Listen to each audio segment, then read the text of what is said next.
All right, let's listen to a bit of the president. Sam, if you could play 2 and 3 back to back, please. I'm doing this for the American people. I'm doing this against the most powerful lobby in the world, probably the drug lobby, drug and pharmaceutical lobby. But it's one of the most important orders, I think, that's ever been signed, certainly with regard to health care or health in the history of our country, and it's an honor to be a part of it. And so today, Americans spend 70% more for prescription drugs than we spent in the year 2000. Think of that. Our country has the highest drug prices anywhere in the world by sometimes a factor of 5, 6, 7, 8 times. It's not like they're slightly higher. They're 6, 7, 8 times. There are even cases of 10 times higher. So that you go 10 times more expensive for the same drug, that's big numbers.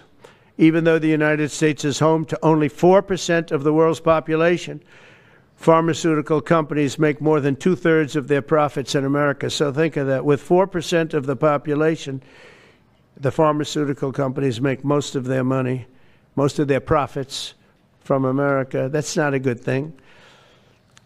Now, I think, by the way, I have great respect for these companies and for the people that run them. I really do. And I think they did one of the greatest jobs in history for their company, convincing people for many years that this was a fair system. And nobody really understood why, but I figured it out. For years, pharmaceutical and drug companies have said that research and development costs were what they are, and for no reason whatsoever. They had to be borne by America alone. Not anymore, they don't. What a just a hugely populist stance, right? Saying this is the most powerful lobby in the country, and I'm going to stand up to them.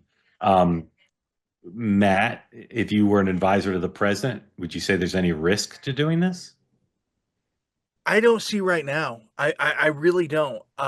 I think what he did and the way he did it, it made him look populist. And obviously, when you're getting praise even from none of the left, it certainly is a political winner for him. And I think between this and China, it was the first, I would say, really good day policy wise Yeah. for the president in a while.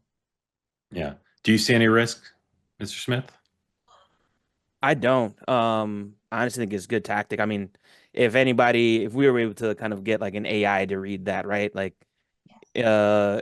before today, you wouldn't know if it was Bernie or Hawley or Trump, right? Like, I think bringing kind of the savings down to normal folks is always safe. We talk about issues 60-40, 70-30, 80-20.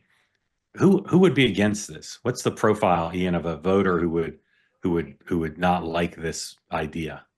Is there anybody? Again, all execution. But if, as it stands on its face, no.